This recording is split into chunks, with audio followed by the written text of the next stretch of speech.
relevant and worthy of it. Before I say so, I would like you all to send in a response to this debate that has been framed. During the pandemic, is Supreme Court restrained or has it abdicated? So please send your messages to Anand whether it is restraint or abdication. And at the end of my talk, I would like to know from you what you also feel about the matter. It's not important that my views alone should be, fastened on you. Your views are equally important, and I would be very happy to receive those views.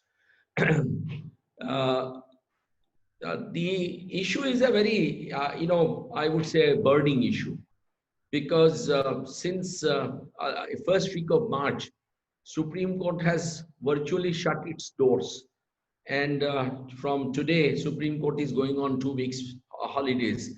Despite the fact that the Supreme Court Bar Association, of which I am the president, we requested judges to cancel the summer vacation altogether and to work throughout the summer vacation because we had lost many weeks in the beginning of March and April.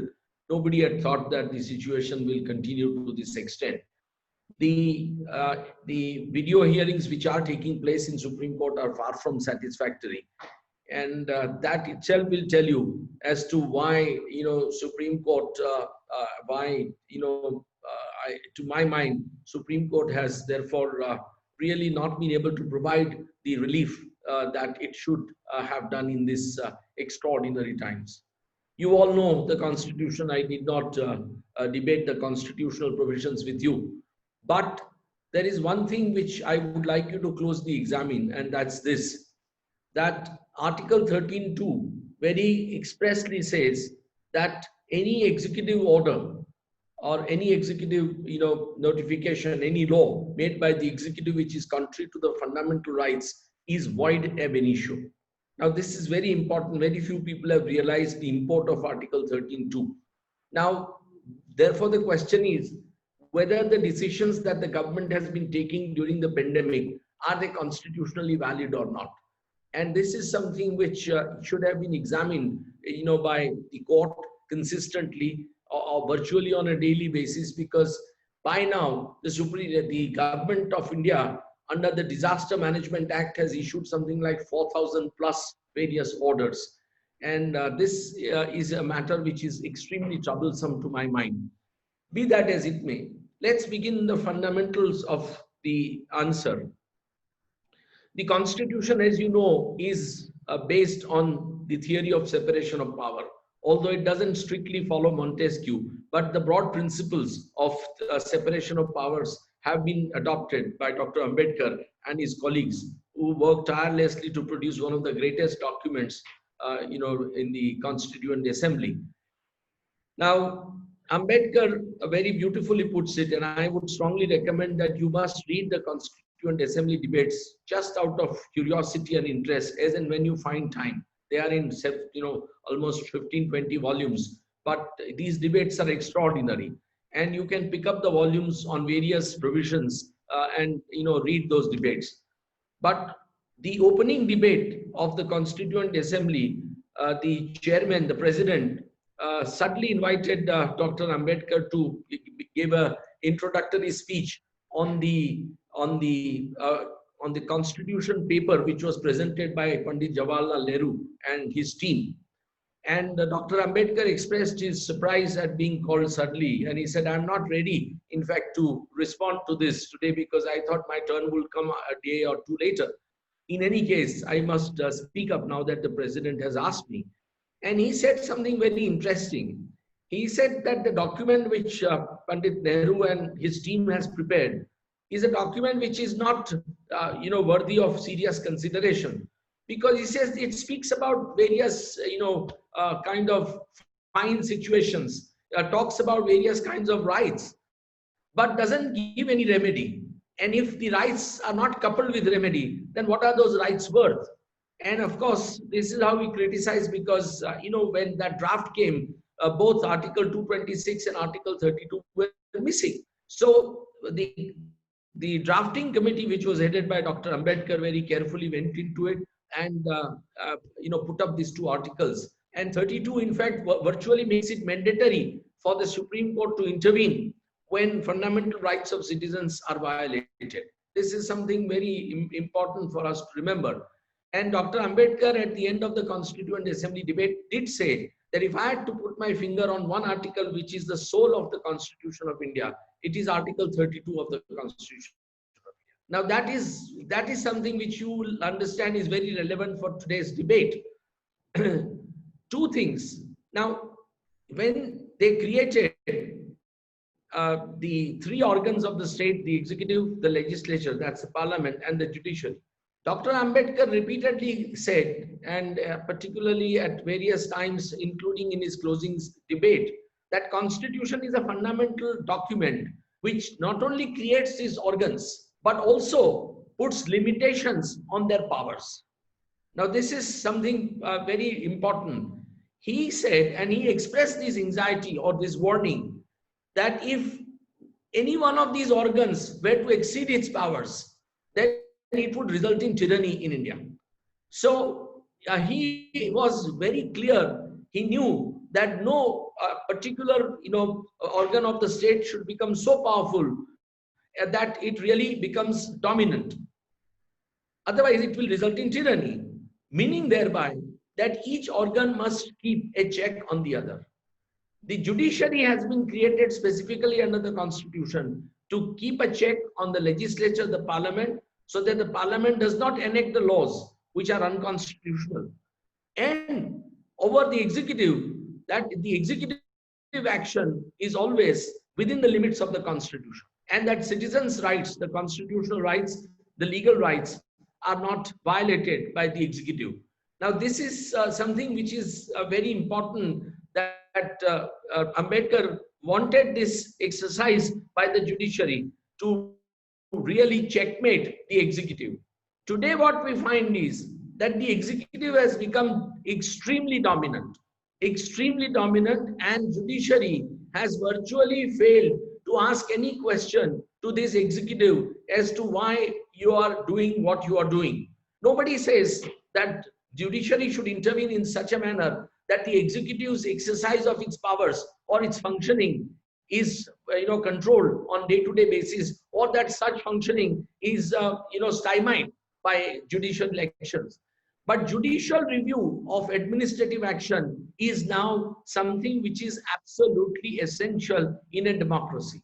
And judicial review of administrative action is now so well rooted in our Constitution by virtue of thousands of decisions of the Supreme Court from 1950 that nobody can argue that that power doesn't exist. In fact, the judiciary goes to the extent of saying, Supreme Court has said more than once, that there is no decision which is unreviewable in exercise of our powers.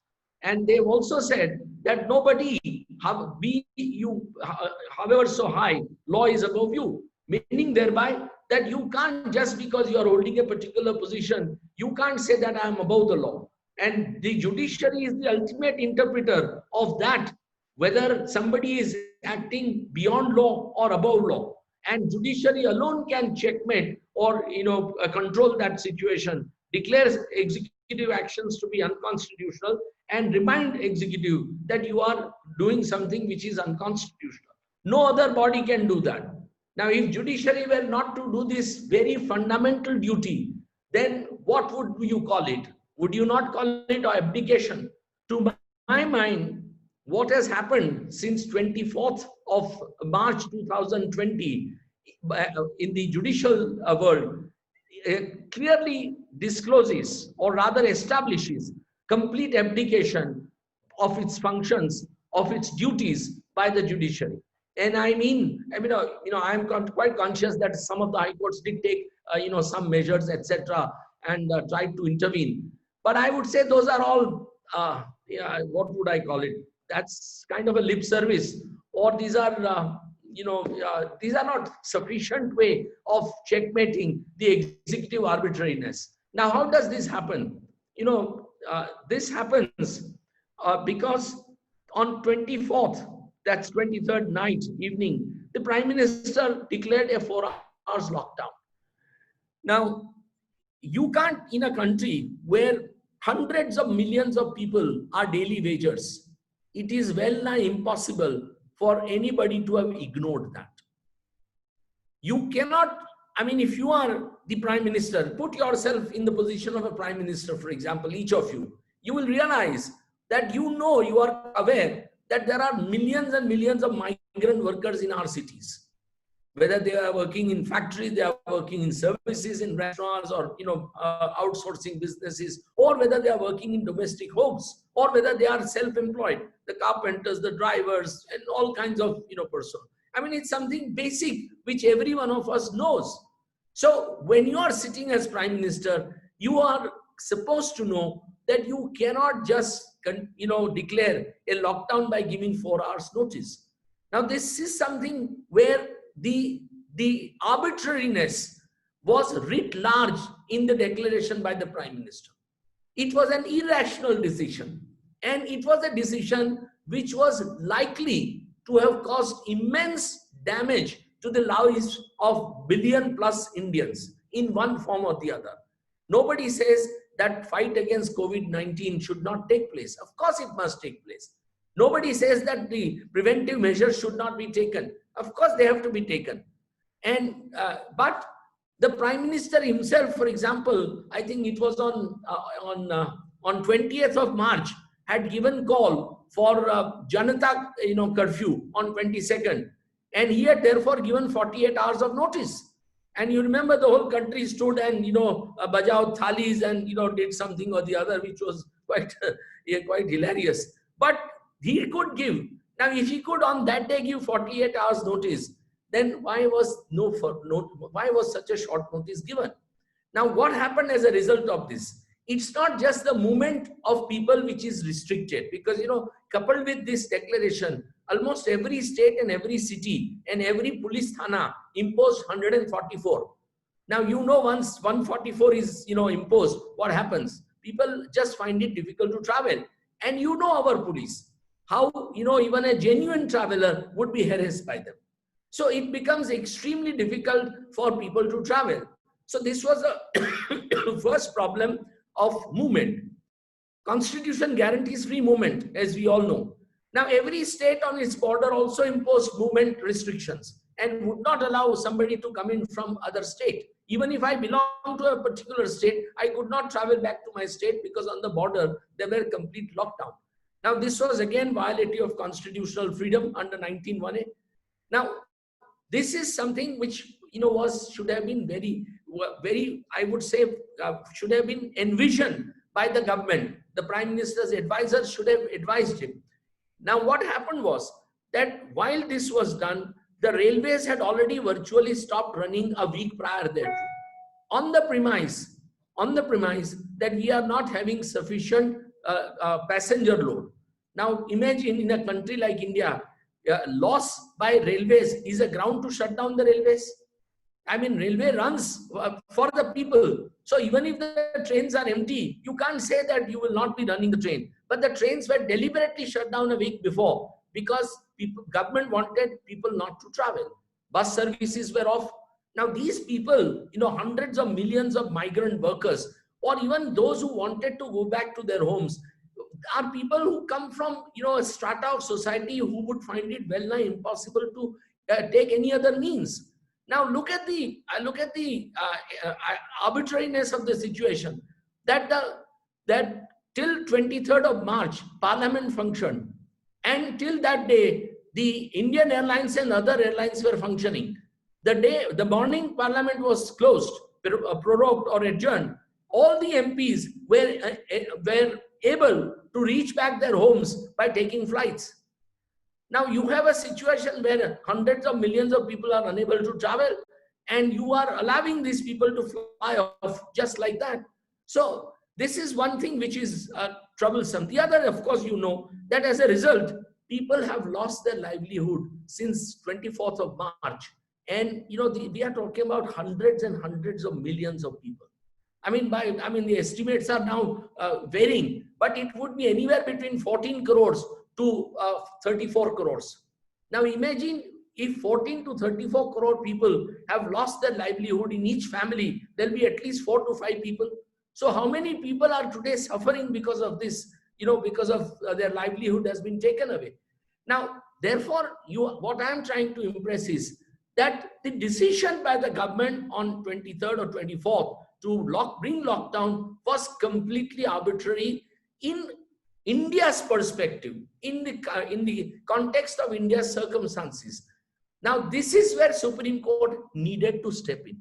The moment it was done, on the morning of 24th, the Supreme Court should have convened, if necessary, a full court, entire court of 31 judges, or at least a constitutional bench of 7 or 9 judges, to have taken up the matter suo moto, and Supreme Court should have stayed this lockdown and told government that you cannot bring a lockdown with this kind of a short notice.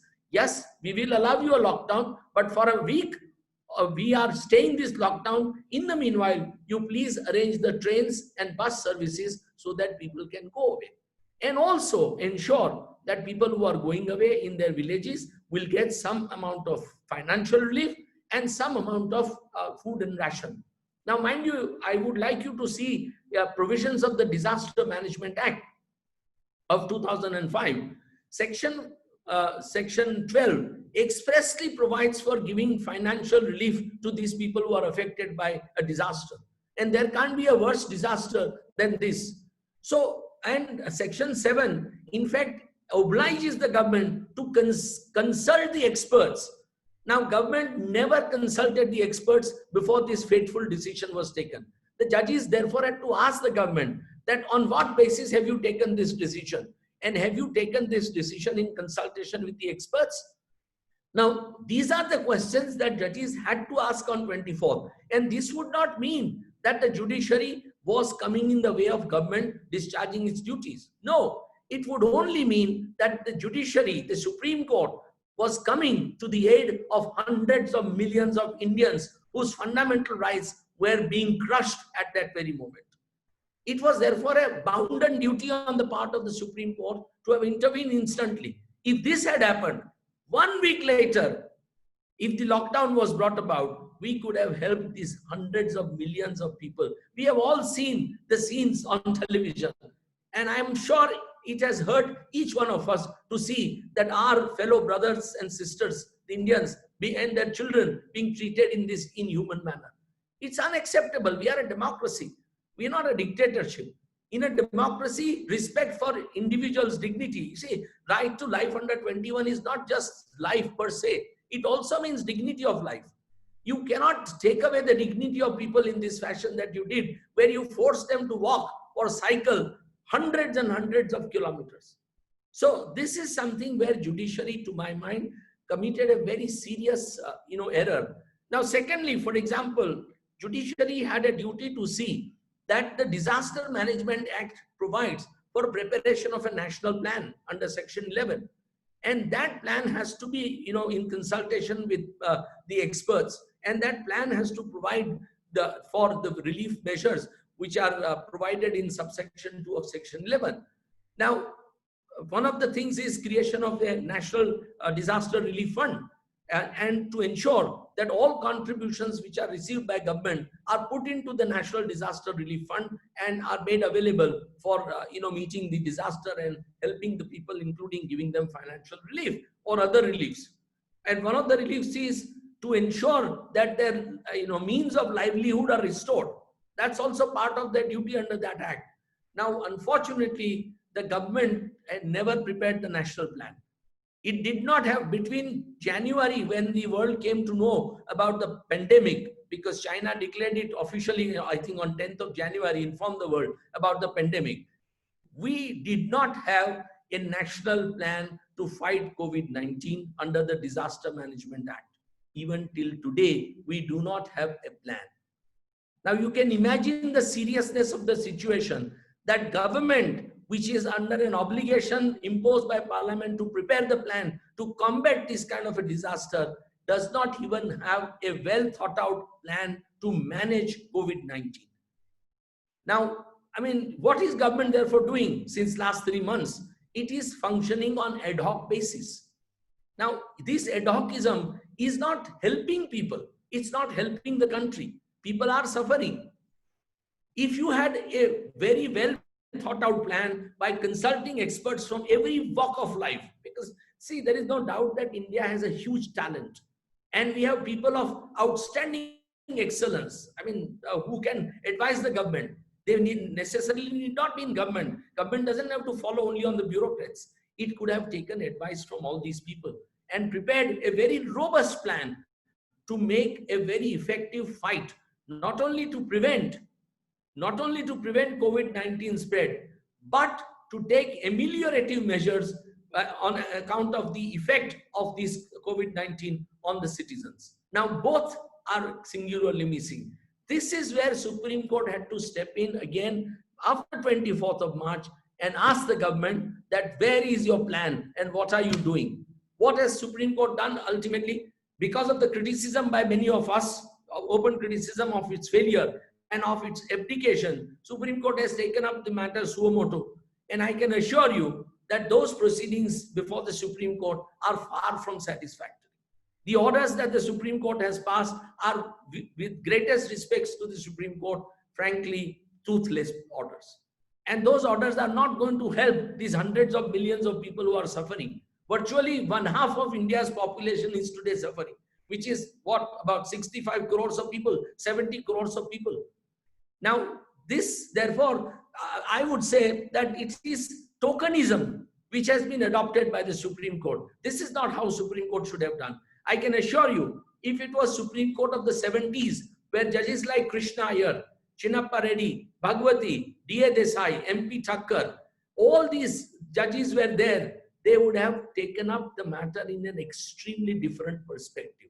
Would have, actually the whole meaning of public interest litigation and suo motu cognizance would have been actually, proved to be for the use of citizens. Because the whole purpose of that exercise is to help those who are helpless, who cannot access the administration of justice, who are, in large numbers and so spread out that they cannot get collected and, stand up to fight or to demand their rights. In those cases, the PIL jurisprudence was developed by these great judges, and it has been appreciated world over. It has done great service to India also in last almost 3 decades.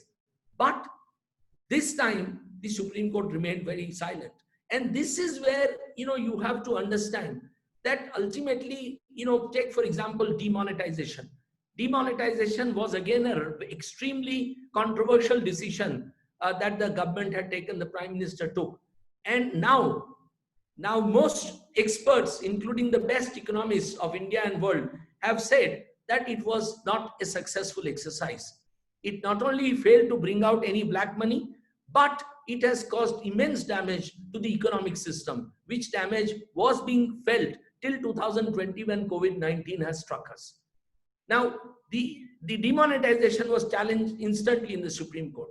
And what has the Supreme Court done? It has made a reference to larger bench and has been sitting over it for last 4 years. Now, what good such, and I would say such a judicial conduct bring to the citizens?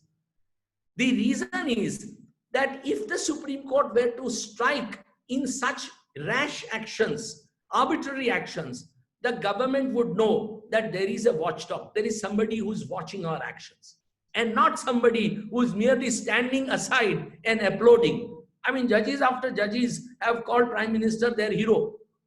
And it's something really unwarranted. You have seen yesterday, United States Supreme Court in last 3 days have passed 2 judgments, which President Trump has found to be extremely unpalatable.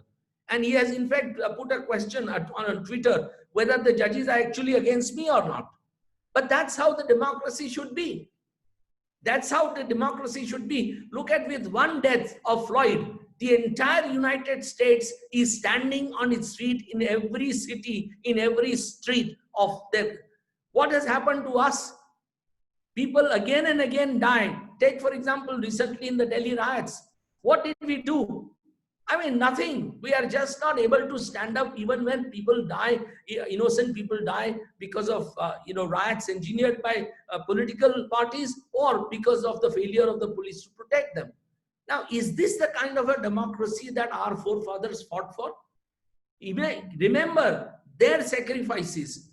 Millions and millions of Indians, your forefathers, and your grandmothers have all sacrificed during the independent struggle to give us independence, to give us constitution which we should all be proud of. But what is that constitution worth if that constitution is not implemented in letter and spirit? It must be implemented to the hilt. And judiciary alone has been given the power to implement it. Citizens, civil society can certainly contribute to that. But judges have to feel that we have a duty and we must perform this duty, especially in times of crisis. Now, my own take is that the reason why judges are, abdicating is because, this is something which we have to debate. And this is what Dr. Ambedkar had warned on 25th of November 1949 while giving his last closing speech in the Constituent Assembly. And he had said very categorically that bhakti in public life is most prevalent in India. He said, Edmund Burke had said that do not lay your head in the feet of even the greatest of the men. And Ambedkar then puts in his own words and says that bhakti may be good for salvation of soul, but bhakti in public life, as it is prevalent in India, will surely lead to degradation and ultimate dictatorship. Now, Dr. Ambedkar perhaps had Gandhi, Nehru and Sardar Patel in mind, because at that time people worshipped Gandhi, Nehru and Sardar Patel, almost to the point of no fault. Now, this is precisely the situation today that, Prime Minister enjoys. He's a very charismatic leader. There is no parallel leader to him in the, current political spectrum within his own party or in the opposition. We all know that. But that does not mean that we must accept without challenge every decision that the Prime Minister takes. And certainly not the Supreme Court and the High Courts. They have to stand up and test him all the time. That yes, you may have taken the decision, show us the data, show us the material. Tell us what is going to happen. Tell us how you are going to take preventive and ameliorative measures. Tell us how people's rights can be preserved as best as possible. Now, this is where the challenge is that judiciary, I would say, has, with greatest respect, I love judiciary. I've been a lawyer for 42 years. My father was a judge himself. But I still say that judiciary has left much to be desired. It has not virtually, it has actually abdicated its duty in last almost 3 months. And frankly, since 2015, the role that judiciary is performing is under serious question mark. Take for example 370. I mean, and habeas corpus petitions arising from arrests of people, including president of the Jammu and Kashmir Bar Association. I mean, the court is just not willing to hear these matters. They have been pending in Supreme Court for over a year. And the judges, the tradition is that if a habeas corpus petition is filed, the court puts aside every work and takes up the habeas corpus petition first. Now, I mean, you can imagine that important decision, government may have its viewpoint, whatever it is. But what has government done in those 370 actions is that it has divided a state into union territories. Now, imagine tomorrow if the party in power finds that a particular state we can't win because, the local people are, not supporting us. It may just pass these kind of orders and divide that state into union territories. Now, this is impossible because Constitution very categorically said that the state's territories cannot be, changed in this fashion. You cannot demarcate. You can merge states, or you can carve out one state from another state, as Uttarakhand has come about, or Jharkhand has come out, or Chhattisgarh has come out. But you can't make a state into a union territory. Now, there are various constitutional issues. What I'm trying to tell you is that the judges had an obligation to hear those matters. Why is it that they are not hearing? And they are hearing all kinds of, I would say, issues which they should not have been hearing, including Ayodhya matter, for example. They put aside everything and heard Ayodhya matter as if construction of a temple. I am religious. But to me, I feel that construction of a temple was not something which Supreme Court should have put aside every matter and heard and decided with the alacrity that it did. I mean, so I would say that it is sad. I mean, I am definitely, indeed, extremely sad because I love judiciary a lot. I am indeed sad that judiciary has abdicated its functions, and I don't see for a long time how judiciary is going to gain back its powers, regain that strength, that vigor to really strike at the executive and legislative arbitrariness. So we have to all pray. I am only reminded of what I think Albert Einstein had once said, that, and this is very beautiful, he says that the strength of the Constitution lies entirely in determination of each citizen to defend it. So we as citizens, and particularly students of law, we have to take a vow to defend the Constitution to the best of our abilities. We must speak up. We may be right, we may be wrong. We may have one view, we may have another view, but we must speak up, and particularly speak up for the vulnerable section of the society. If we do not do so, I would say that our education perhaps has failed us. Thank you very, very much. Thank you so much, sir. And I'd like to inform all of you that Live Law is currently live tweeting this entire discussion, and we are very much thankful for them. Sir, and I think leaving on this note is extremely important because you underscore the importance of the Constitution, even for a lay person like Albert Einstein, who has no connection with law. So, I mean, in that sense, it's extremely crucial. And most of the questions that we have now, I think these questions overlap in certain manner. And I'd be taking one of them. I begin with them. So I think, sir, the first question is about the idea of judicial overreach, where one of the participants is asking that now we are criticizing judiciary for not taking any action, but had it taken some action earlier, we would have blamed them for some kind of judicial overreach and taking executive decision in their own hands. Well, let me respond to that. The skeptics will always say that. And who are these skeptics? These skeptics are the political executive who do not want judiciary to be effective, who do not want judiciary to oversee their actions. And therefore, judiciary must have a strong heart and determination to withstand these kind of skeptics. I can assure you that if surveys were taken in the country in a genuine sense, in this country, unfortunately, most surveys are fake. But if you were to take surveys as United States takes about, on this very point, you will find that overwhelming majority of Indians would say today that judiciary has abdicated them. So on that same note, there's one more question which talks about the PM case fund under the RTI. The question is about that, what are the repercussions of not having the PM case under RTI? See, in fact, it's, I would say again, this is an extremely poor executive decision by the Prime Minister himself. On 3rd of April 2020, they issued the notification, an extended state disaster relief fund to fight COVID-19. Interestingly, they refrained from extending National Disaster Relief Fund to it.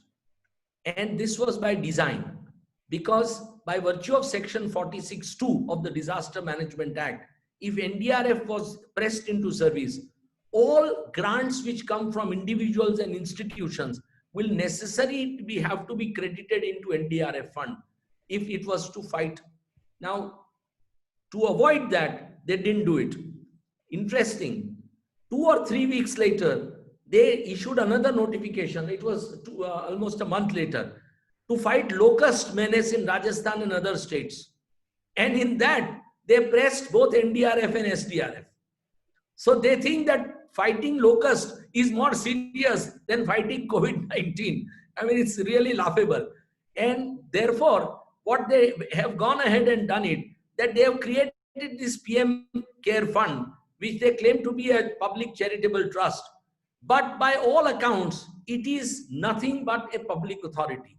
I mean, to say that it doesn't come under RTI Act is a fraud on the Constitution.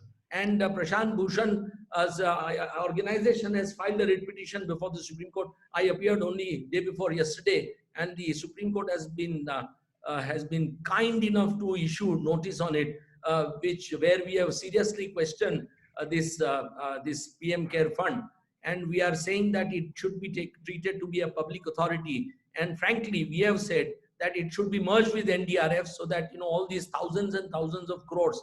In fact, I am myself a substantial contributor to that. Absolutely. And so I feel that it is not right. It doesn't defeat. The Prime Minister means well. I have no doubt about it.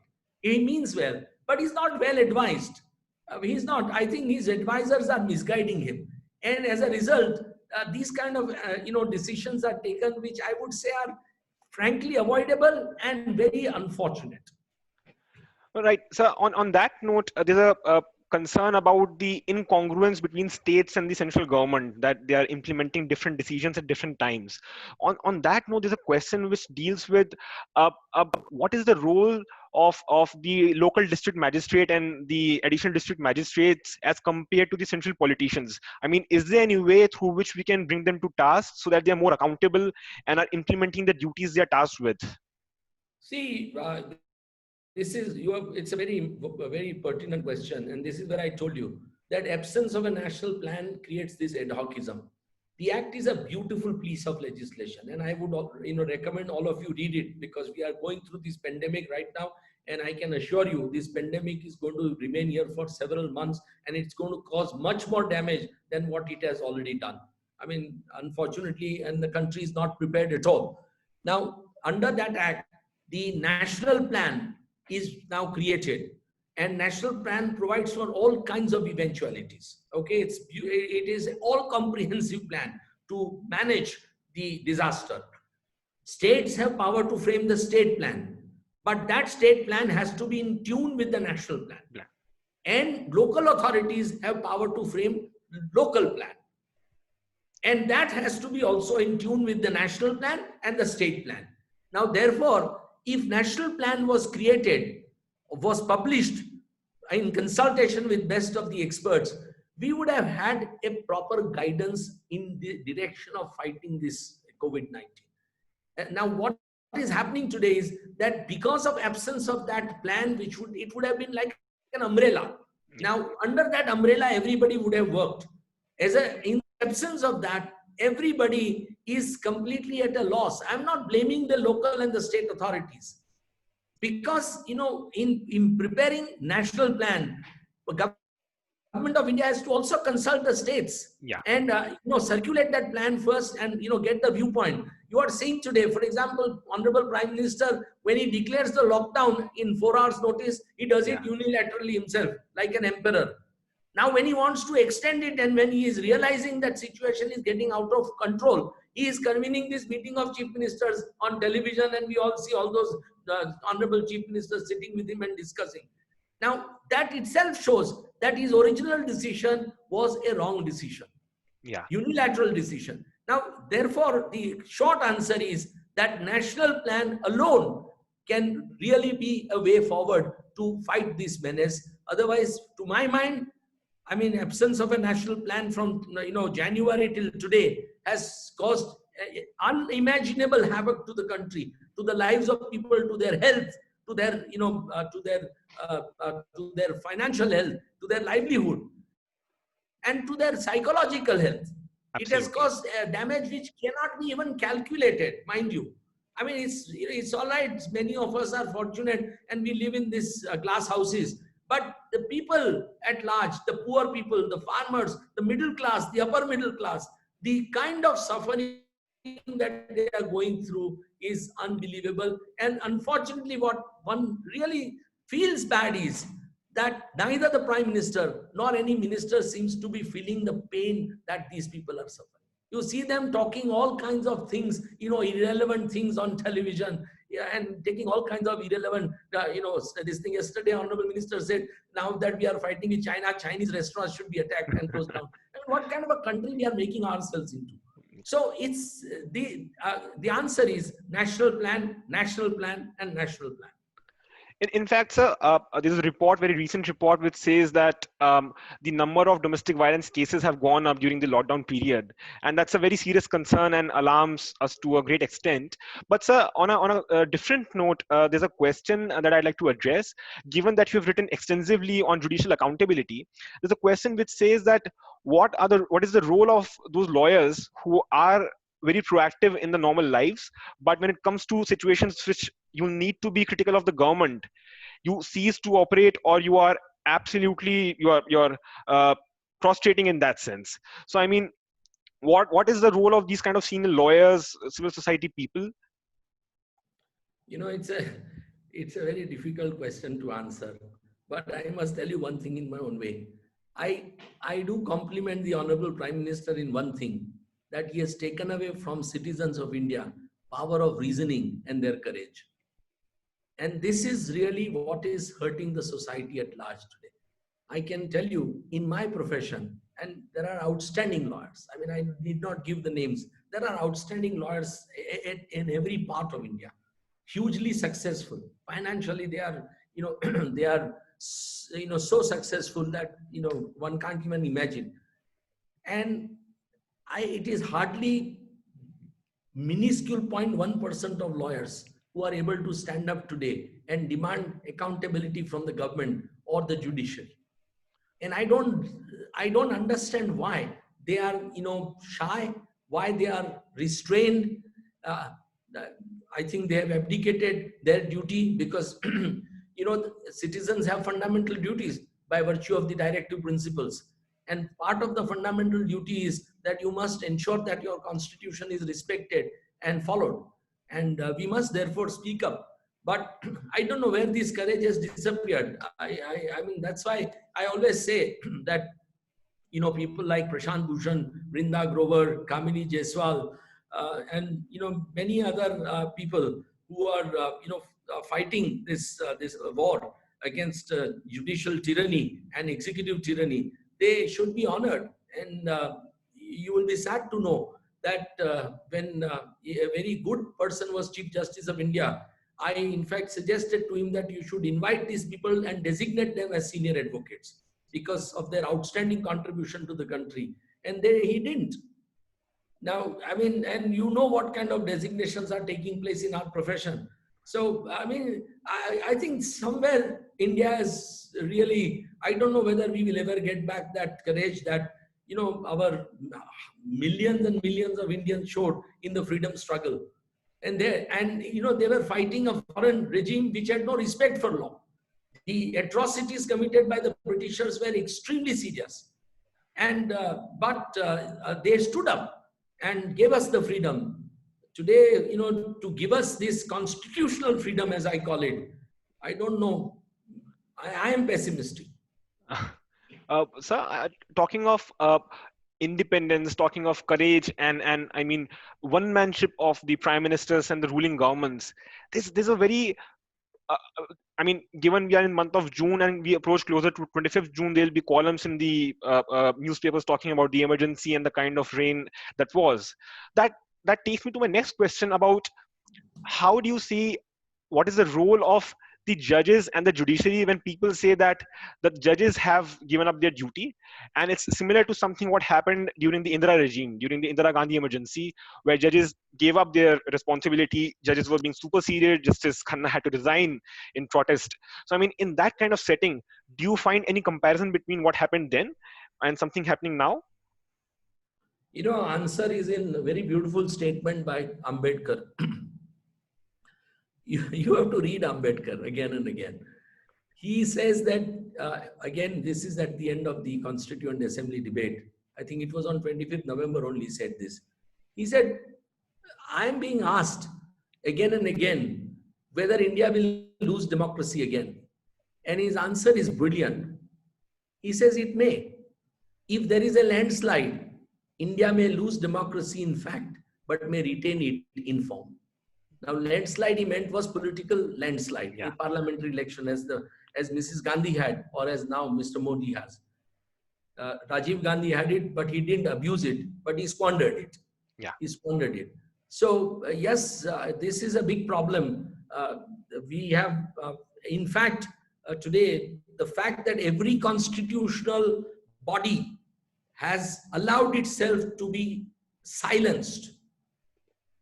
I mean, whether it's the parliament, whether it's a cabinet system, whether it's a judiciary, whether it's a controller of auditor general, whether it's the attorney general himself, whether it's the Reserve Bank of India, or even now you see the armed forces. I mean, there is a lot of political element which has gone into the armed forces. So, repeated press conferences and statements by General Bipin Rawat are matter of serious alarm. Because, I remember I was a young student in 1971 when we won the war against Pakistan. And, those days we only had radio, and somebody asked General Manesha from the press to make a comment. And he said, generals don't talk to the press, they only talk on the battlefields.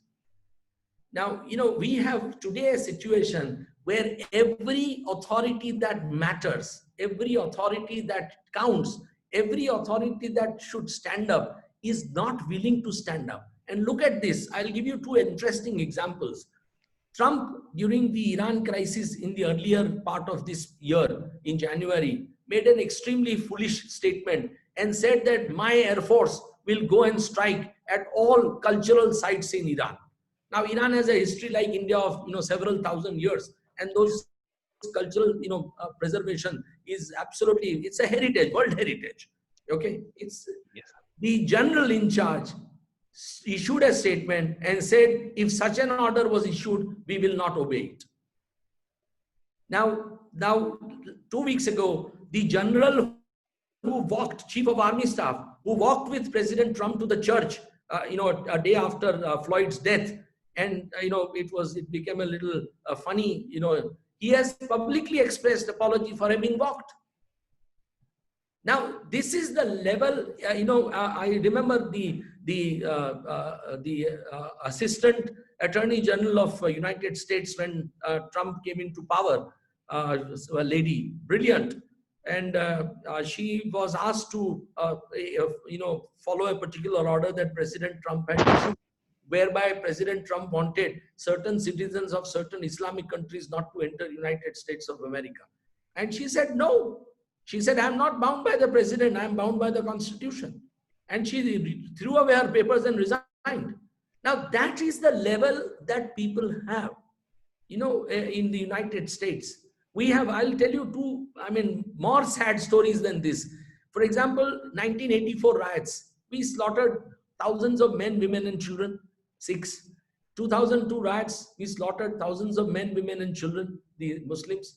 Now, in both these cases, the political executive of the day, whether it is Congress party then or the BJP in 2002, and the bureaucracy and the police were all singularly responsible for, those killings. Now, so far, nothing has happened except that in one case, in the Sikh riot cases, we have been able to, bring to justice Mr. Sajjan Kumar, then a member of parliament, in whose constituency 600 people were slaughtered. Okay. Now, I'll give you America's example. Post 9/11, like Mrs. Gandhi's killing or Godhra train burning, 9/11 was also a grave provocation to the people of America. Thousands of people had died in that attack by Islamic terrorists. But 2 people were killed. One Sikh in Arizona, one Patel in Florida. And they brought both the killers to justice instantly, swiftly, and gave death sentences. And when the Patel filed an appeal to the appeal court against his death sentence, a Muslim boy was sitting with his Patel in the store where he was shot dead, gave an affidavit saying that this white supremacist now is feeling sad. He did it under grave provocation and therefore his death sentence should be commuted to life. The federal court dismissed it in one sentence, that this country will not tolerate hate crimes. Now, where do you have judiciary of that kind in this country? Judges have just seen this massacre of thousands of people without batting an eyelid. Now, this is something which really is shocking that, we call ourselves a democracy. We say right to life is a fundamental right. Tomorrow they can turn, supposing a political class decides that lawyers are unwanted and undesirable. Shakespeare had said that all lawyers should be killed. Now, supposing lawyers are being attacked, and judiciary just sits back, because ultimately political class lives for its power. Yes. Judges have to understand that abuse of that power must be stopped, and this is where the real challenge comes. So I don't know. No, that's absolutely symptomatic of an institution. Given in the US we have Department of Justice, the relentless power they enjoy, and the kind of chasing they have after the presidents and the vice presidents, that's commendable. But I mean, sir, talking of the Indian Supreme Court, and there's a huge critique of Indian Supreme Court's activity by scholars like Anuj Bhuvania, who say that PIL is an instrument that it's a bulldozing instrument that has been used again and again by the Supreme Court, and when it's used by the court, the laws and procedure are thrown for a toss. So I mean, when Professor Bakshi calls it something like social action litigation, and Professor Bhuvania calling it as a bulldozing institution, where do you see something like this whenever it's about the Supreme Court taking suo motu cognizances and passing orders which might not be very much fine-tuned to the legalese of it? No, I think you are absolutely, I mean, this gentleman is absolutely wrong. Take, for example, environment. Take example, forest. The forests in India have survived only because the Supreme Court intervened in Godavardhan case. And somebody who's now sitting outside India is severely criticizing the judiciary's PIL approach, and saying that it is coming in the wake of the economic development of India, was himself responsible as amicus curiae in ensuring that Supreme Court passes extraordinarily powerful and far-reaching orders to protect environment and forests. So as a result, we could preserve those forests. We could really contribute something to that preservation. You are seeing in last few days, government is passing all kinds of notifications, opening up these forests for coal mining. Yeah. Now, yes, you will get coal, but you will be destroying entire forest, coverage in central India, where this is being, and Prime Minister himself launched it, saying that it's a great initiative. So it's a look. No one generation has a right to do a damage which will be impacted upon the future generations. So we have no right to do that today, so that people in the next or third or fourth generation will get a virtually barren India, which is nothing but desert. See, these you must realize that Rajasthan's desert is not far off from central India. Yes, and if this, this cover is taken away, as it is now proposed, the desert will advance in next 50, 100 years very comfortably into Madhya Pradesh and maybe further down. With the kind of population that you have, you cannot just afford to do it, because, food is going to be a big problem for India. No politician has talked for last 50 years, no politician, about population control. We are, we are growing to such an extent that we will find it impossible to feed our own people. So is coal important? Who is benefiting with this coal? I don't understand. Maybe a few top industrialists. So, I mean, this is and that is where Supreme Court did a remarkable job. Corruption, take for example. Now 2G and Colgate, these were, BJP said, shouted on housetops about corruption by Congress party, and said that this was all wrong, and that CAG gave some thousands of crores of figures of corruption. Now, what was wrong? That Supreme Court, set aside those L2G and Colgate allocations and directed prosecution. We all know that crony capitalism in India is the biggest scourge. It's the biggest challenge. Yeah. Our capitalists are not capitalists like Azim Premji or other Narayan Murthy or others. Most of our capitalists would not mind compromising their values for developing their business, and we have been seeing that. Yeah. We have been seeing that.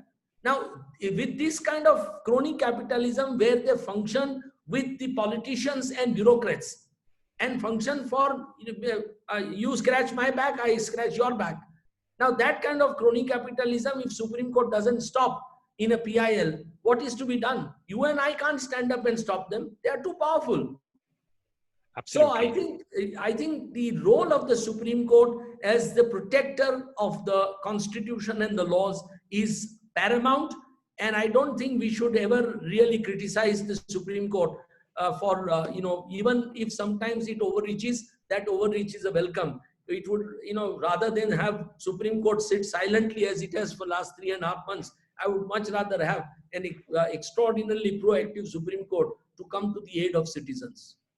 Yeah, I mean, when Justice Ranjan Gogoi, before becoming the Chief Justice, he spoke on the Indian Express forum and said that we need noisy judges.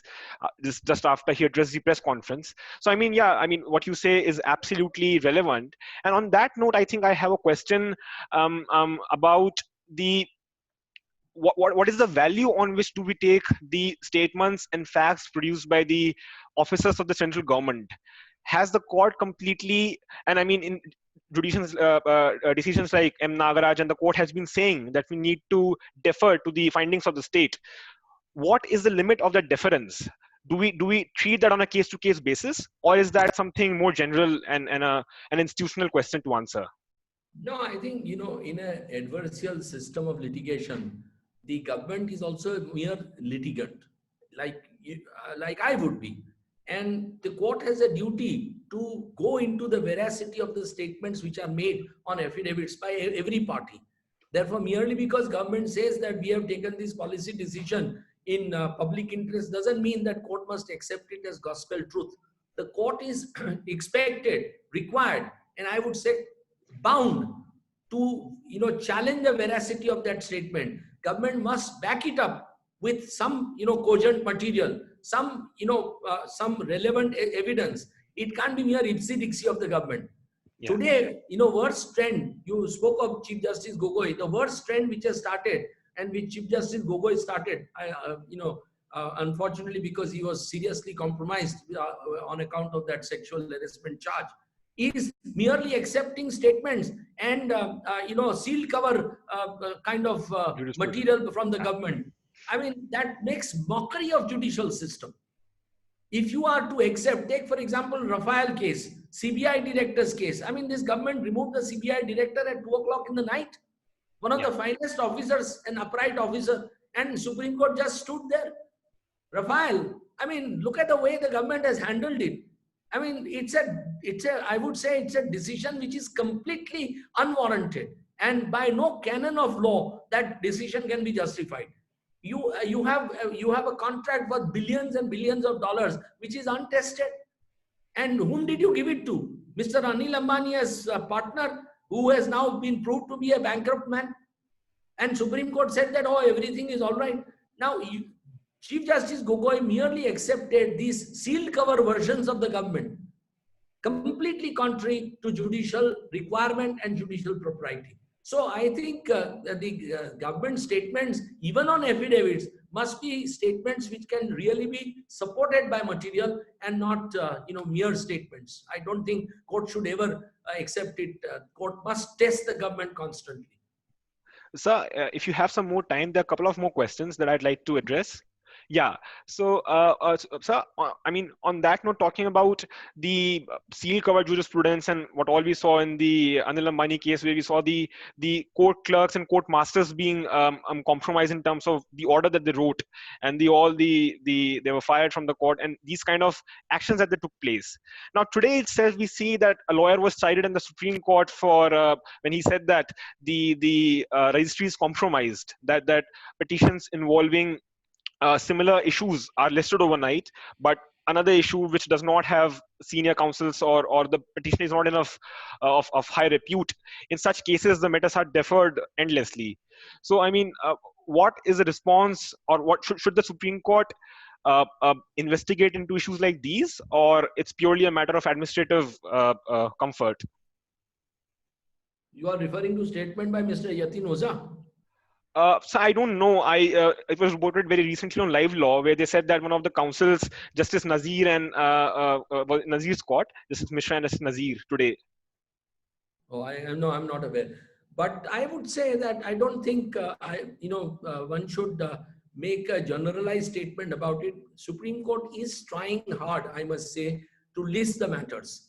and as many matters as possible.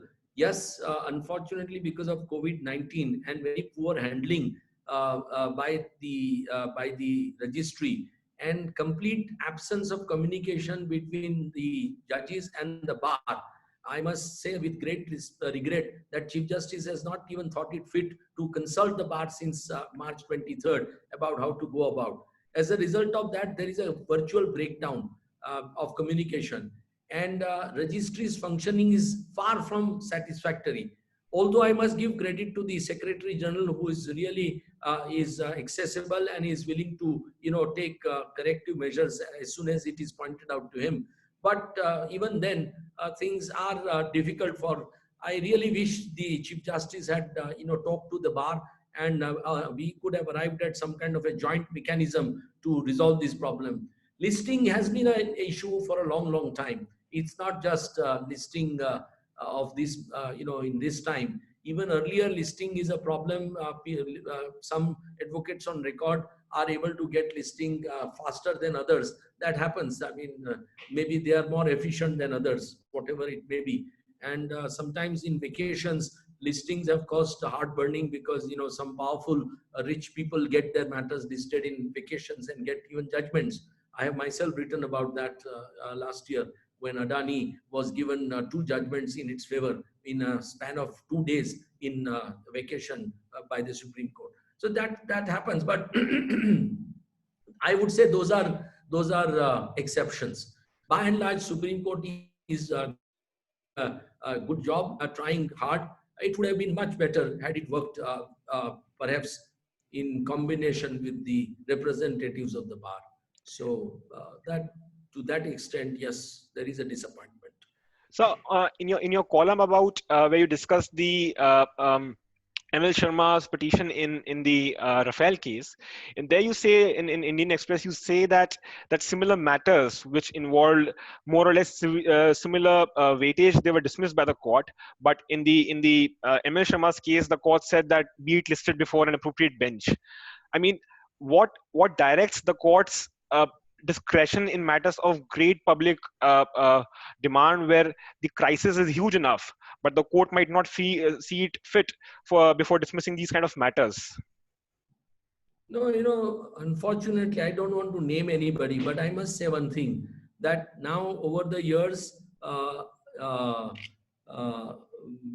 these these ambush petitions have become very common, and many a times people go on filing these petitions at the instance of motivated interests, and judges take up those matters and decide those matters. This is an extremely disturbing trend because before a genuine petition is filed by somebody, if the issue is already dealt with and dismissed, then the real matter which comes up from a real public spirited person might be simply told that we have already dismissed the earlier petition, nothing can be done. So this is I think today PIL jurisdiction is definitely being abused. There is no doubt about that. And I must say that that's one of the reasons why I rarely appear, except when I know somebody like Prashant Bhushan, that I know his bona fides, or otherwise I never appear for PIL petitioners. So this is something which really is troublesome and will have to be corrected. Anyway, I have some call to take. Of I course, of will have to course, excuse me now because it was a 6:20 this thing. of course. My apologies to No, you. it was And a great honor to have you, sir. Thank you so much thank for taking you. out time. And I request each one of you to be to work hard in your lives. I wish you lots of good luck to be successful. But I sincerely urge you to be ethical. I sincerely urge you to be courageous, and I sincerely urge you to help as many people as you can. Success alone is not important. I mean, it's not. I'm a capitalist in my heart. I love money, and I'm a moderately successful lawyer. But even today, I would do about 70 to 100 matters free of charge in a year before the Supreme Court. And I never charge, teachers. I never charge, service people, including from the armed forces, poor old people, etc., etc. So you have to have that kind of a motto, and you will have so much satisfaction in your life, professional life, that it's amazing. So please, three things: ethics, courage and desire to help people. This is something that all of you must follow, and you'll have a great future. All the best. Thank you so much, sir. Thank you for your time. Bye.